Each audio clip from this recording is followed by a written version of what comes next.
সে টাকা দেওয়ার লোক না।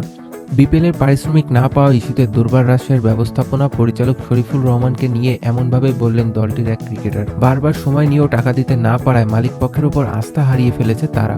এমন অবস্থায় বিসিবিকে রাজশাহীর মালিকানা নেওয়ার অনুরোধ করেছে দলটির ক্রিকেটাররা। না হলে সেরা 4-এ উঠলেও ম্যাচ খেলবে না তাসকিন আহমেদের এই দল। রংপুর রাজশাহীর বিপক্ষে ম্যাচের আগে বিজয়ীরা বেঁকে বসে, পারিশ্রমিক না পেলে মাঠে যাবেন না তারা। এমন হুমকি দেওয়ার পর তাদের হাতে চেক তুলে দেওয়া হয় মালিক পক্ষ থেকে। রংপুরের বিপক্ষে ম্যাচ জিতে অধিনায়ক তাসকিন আহমেদ বলেছেন, মিরপুরের উইকেটের মতো চেক বাউন্স করলে ক্রিকেটারদের বিপদ। এমন কথা বলায় একদিন পর আবার চেক বাউন্স করেছে রাজশাহী ক্রিকেটারদের।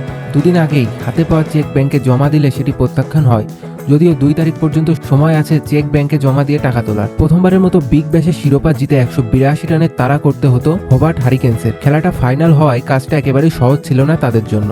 8 উইকেটে হেরে টি-20 সিরিজ শুরু বাংলাদেশের। ওয়ানডে সিরিজে হারার পর টি-20 সিরিজেও হার দিয়ে শুরু করেছে বাংলাদেশ নারী ক্রিকেট। প্রথম টি-20 ম্যাচে 8 উইকেটে হেরেছে নিগারা সুলতানা জ্যোতির এই দল। এতে 3 ম্যাচের সিরিজে 1-0 ব্যবধানে পিছিয়ে পড়ল বাংলাদেশ। প্রথমে ব্যাট করতে নেমে নির্ধারিত 20 ওভারে 3 উইকেট হারিয়ে বাংলাদেশের মেয়েরা সংগ্রহ করে 144 রান। জবাবে ব্যাট করতে নেমে 16 ওভার 5 বলে 2 উইকেট হারিয়ে জয়ের বন্দরে পৌঁছে যায় ওয়েস্ট ইন্ডিজের মেয়েরা। আজ সকালে ওয়েস্ট ইন্ডিজের নারী দলের কাছে 8 উইকেটে হার দিয়ে টি-20 সিরিজ শুরু করেছে বাংলাদেশ নারী দল। তবে কয়েক ঘন্টা পর যেন বড়দের হারের প্রতিশোধ নিল ছোটরা।